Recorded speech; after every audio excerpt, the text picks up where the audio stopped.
Hello friends, कैसे हैं आप सब। मेरे किचन में आप सबका बहुत बहुत स्वागत है। आज मैं फिर आप सबके लिए बहुत ही काम के किचन के टिप्स लेके आई हूँ। साथ में हम टमाटर को साल भर कैसे स्टोर करके रखें वो भी देखेंगे, कच्चे आम को कैसे स्टोर कर रखें, हरी धनिया पत्ती को कैसे स्टोर करके रखें। तो ये छोटे छोटे किचन के टिप्स और बहुत ही यूजफुल है, तो पूरा वीडियो को देखिएगा, स्किप बिल्कुल भी नहीं करें। तो सबसे पहला है हमारा आलू को लेकर। जब हम आलू इस तरीके की टोकरी में रखते हैं ना, तो क्या होता है, आलू में मिट्टी लगे हुए होते हैं, तो वो ना नीचे झड़ते हैं। वो झड़ते हैं तो उससे बचने के लिए आप क्या करें, इस तरीके की जो कपड़े वाली बैग आती है ना, वो इसमें डाल दें। अगर आपके पास बैग नहीं है तो कोई भी न्यूज़पेपर हो वो डाल दें, या फिर पेपर डाल दें। फिर उसके बाद आप आलू रखेंगे तो जो गंदगी होगी ना नीचे नहीं गिरेगी, वो उसमें ही रहेगी। नेक्स्ट है हमारा आलू को लेकर ही। जब हम आलू खरीदने जाते हैं ना, तो कभी कभी आलू कुछ मीठे, बहुत ज़्यादा मीठे निकल जाते हैं, जिनकी सब्ज़ी अच्छी नहीं लगती है। तो जब आप आलू खरीदते हैं तो उस टाइम ध्यान रखिए, जो इस तरीके की जो इसके ऊपर क्रैक सा दिख रहा है ना, वैसे आलू अच्छे होते हैं। जो चिकने होते हैं ना, वो आलू बहुत मीठे होते हैं, वो आलू ना खरीदे आप। तो देखिए, मैं आपको पास से भी दिखा रही हूँ। ये देखिए, कुछ इस तरीके दरदरा है और ये वाला जो है चिकना है। तो ये सब छोटी छोटी चीज़ें आलू जब आप खरीदते हैं ना, ध्यान रखें, और इन सब छोटे छोटे टिक के जरिए आप अपने काम को आसान कर सकते हैं।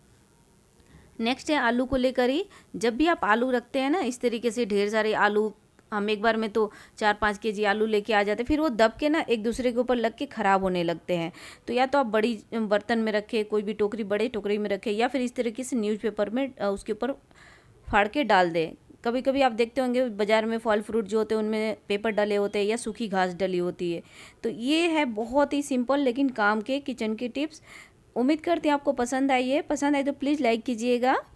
अभी गर्मियों का सीज़न स्टार्ट हो गया है और आम मिलने स्टार्ट हो गए, कच्चे आम हो या पके आम हो, मिलने स्टार्ट हो गए हैं। तो आप जब भी बाज़ार से आम खरीद के लेके आएँ, तो आप क्या करें, उसे सबसे पहले धो के अच्छी तरीके से उसे पानी में डाल के ज़रूर रखें। ये नहीं डायरेक्ट आप लेकर आए और फ्रिज में रख दिए, इसकी गर्माहट निकालना बहुत ज़रूरी है। तो आप इसे पानी में एक बार ज़रूर डाल के रखें इस तरीके से। जब ये 1-1.5 घंटे जब अच्छे से पानी में छोड़ दें, उसके बाद आप 1-1.5 घंटे बाद निकालें, फिर आप इसे फ्रिज में रखें। इस तरीके से आप आम को ठंडा करके ज़रूर खाएँ, क्योंकि आम की तासीर गर्म होती है। तो बहुत सिंपल है लेकिन काम की है। चलिए, आज मैं आपको बताती हूँ कि धनिया पत्ता, टमाटर और कच्चे आम को कैसे स्टोर करके आप लंबे समय तक रख सकते हैं। तो सबसे पहले हमें धनिया पत्तों को पानी में डाल के अच्छी तरीके से धो लेना है, क्योंकि धनिया पत्ता जो होता है ना, उसमें मिट्टी बहुत लगी होती है। इसे 3 से 4 टाइम आप पानी से धो लें, और धोने के बाद सूती कपड़ा जो होता है ना, कॉटन का, उसके ऊपर कोई साड़ी हो या फिर दुपट्टा हो, उसके ऊपर इस तरीके से फैला दे। और इसे फैलाने के बाद फ़ैन चला दे और इसे सूखने दे अच्छी तरीके से। ड्राई होने के बाद देखिए अच्छी तरीके से सूख चुका है। आप चाहें तो इसे ऐसे भी स्टोर करके रख सकते हैं, लेकिन इस तरीके से आप 1 महीना 2 महीना स्टोर करके रख सकते हैं, उससे ज़्यादा नहीं स्टोर करके रख सकते हैं। तो मैं एक बहुत ही सिंपल तरीका बता रही हूँ। आप इसे अच्छी तरीके से चॉप कर ले, एकदम बारीक बारीक चॉप कर लेना है। आप चाहें तो इसकी डंडियाँ हटा सकते हैं, अगर नहीं पसंद है आपको तो आप उसे हटा दें। सिर्फ पत्तियाँ स्टोर करके रखना चाहते हैं तो पत्तियाँ भी रख सकते हैं। तो मैंने यहाँ पे सारे चॉप कर लिए और बारीक कट किया है।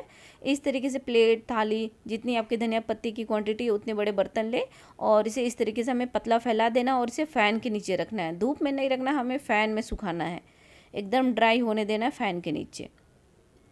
अब चलिए, कच्चे आम को भी हम स्टोर कर लेते हैं। तो कच्चे आम को सबसे पहले पानी में डाल के रखना बहुत ज़रूरी है। तो इसे आप 2-3 घंटे पानी में डाल के रख दें, और उसके बाद इसे पानी में से निकाल के इसे अच्छी तरीके से सुखा लें, ड्राई कर लें, या फिर कपड़े से पोंछ लें। और सूखने के बाद हमें इसे छिलके निकाल लेने हैं। तो यहाँ पर आप कैरी कोई भी ले सकते हैं, खट्टा हो, कुछ ज़्यादा खट्टे होते हैं, कुछ कम खट्टे मीठे होते हैं। तो जो आपके पास अवेलेबल हो, जो आप आसपास के एरिया में जो आपको मिलता हो, वो आप ले लीजिए। और उसे अच्छी तरीके से क्लीन करने के बाद इसके छिलके निकाल लेंगे, और फिर हमें इसे कट कर लेना है। आप यहाँ पे 2 तरीके से इसे कट कर सकते हैं। या तो आप चाकू से इस तरीके से पतले पतले कट कर लें, या फिर आपके पास जो कद्दूकस करने वाला होता है, जिससे हम चिप्स कट करते हैं ना, आप उससे भी इसे कट कर सकते हैं। तो इस तरीके से मैं जो चाकू से कट करेंगे थोड़ा मोटा कट होता है, लेकिन अगर आप कद्दूकस करने वाले से करते हैं ना, एकदम पतले पतले चिप्स के जैसे निकलेंगे और एकदम देखने में चिप्स जैसे ही लगेंगे। तो इनको सुखाना थोड़ा आसान होता है। तो इस तरीके से हमें कट कर लेना है, और यहाँ पर ध्यान रखें कि इसमें पानी ना जाए। और इसे जो गुठलियाँ हैं ना, उसे हम फेंकेंगे नहीं, उसे भी हम सुखा के रख लेंगे, क्योंकि उसको भी आप सब्जी बनाने में ले सकते हैं, यूज कर सकते हैं। उसकी चटनी भी बनती है, मैं आप लोगों के साथ शेयर करूँगी। और ये देखिए मैंने सारे कैरी को कट कर लिया इस तरीके से, और गुठलियों को भी एक प्लेट में रख दिया साइड में। और अब हम इसमें डालेंगे नमक, नींबू और थोड़ी सी हल्दी। इसलिए हमें डालना है क्योंकि कैरी को जब हम सुखाएंगे ना तो ये काले पड़ने लगते हैं। घर में जब हम कैरी को सुखाते हैं ना तो थोड़े से काले पड़ने लगते हैं। तो उसके लिए आपको थोड़ा इसमें नींबू डालना है, थोड़ा सा हल्दी डालना है और थोड़ा सा नमक डालना है। नमक ऑप्शनल है, आप चाहें तो डाल सकते हैं, नहीं तो स्किप भी कर सकते हैं, लेकिन हल्दी और नींबू ज़रूर डालिएगा। और इसे अच्छी तरीके से हमें मिक्स कर देना है। और मिक्स करने के बाद किसी पतले कपड़े पर या प्लास्टिक की शीट हो जिसके ऊपर चिप्स सुखाते हैं, उसके ऊपर आप इसे फैला दीजिए एक दिन फ़ैन के नीचे। हमें कोई भी चीज़ डायरेक्ट सुखानी हो तो कोई कोई चीज़ें होती है जिसे धूप देना ज़रूरी होता है फर्स्ट डे, लेकिन कोई कोई चीज़ें होती है जिसे हमें फर्स्ट हवा ही देना ज़रूरी होता है। जिसे फ़ैन के नीचे रखिए तो हवा में सूख जाएगा, और बाहर क्या है ना, धूप में रखने से हवा तो आएगी लेकिन उसमें धूल पड़ जाएगी। तो इससे अच्छा है कि फ़र्स्ट आप फ़ैन में ही सुखाएं। चलिए हम तो टमाटर को भी हम धो के साफ़ कर लेते हैं। तो टमाटर को पहले अच्छे से धो ले और उसके बाद हमें इसे कट कर लेना है।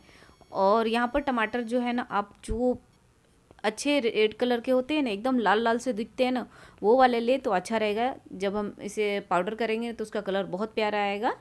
और पतले पतले कट करने से एक फ़ायदा होगा कि सूखने में कम टाइम लगेगा। और इसके पल्प हमें निकाल देना है, इसके जो पानी है ना वो निकालना बहुत ज़रूरी है, नहीं तो इसको सूखने में बहुत टाइम लगेगा।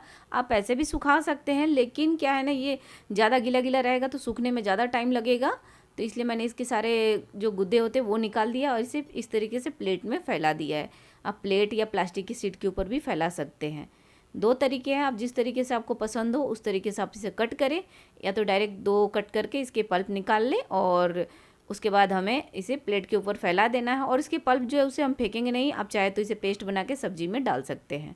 तो चलिए टमाटर भी सुखा लिया, और देखिए मैंने कैरी को एक दिन फ़ैन के नीचे सुखाया था और इस तरीके से ये सूख चुका है।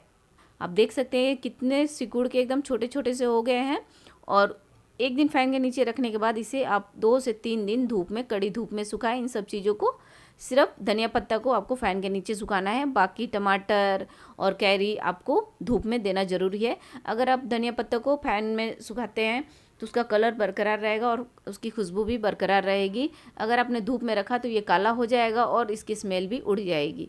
तो धनिया और पुदीना को कभी भी धूप में नहीं सुखाइएगा, हमेशा उसे फ़ैन में ही सुखाइएगा। तो धनिया हमारा रेडी हो गया है। मैं धनिया को नहीं पीसूँगी क्योंकि मुझे ऐसे ही यूज करना है, आप चाहें तो उसे पाउडर भी बना सकते हैं। और ये हमारा टमाटर भी सूख के तैयार हो गया है। आप देख सकते हैं, लग रहा है जैसे सूखी लाल मिर्ची है, आसानी से सूख जाता है, कोई प्रॉब्लम नहीं होता है। अब इसमें हम डालेंगे 1 चम्मच, छोटी चम्मच के बराबर कॉर्नफ्लोर। ये ऑप्शनल है, अगर ये आप ये डाल के पीसेंगे तो आसानी से पीस जाएगा। और इसे छानना बहुत ज़रूरी है। अगर आपके पास जो ग्राइंडर है अगर शार्प है, तेज़ ब्लेड वाले हैं तो आसानी से पीस जाएंगे, नहीं तो आपको 1 से 2 बार अच्छी तरीके से छान के इसे पीसेंगे तो आसानी से पाउडर बन जाएगा।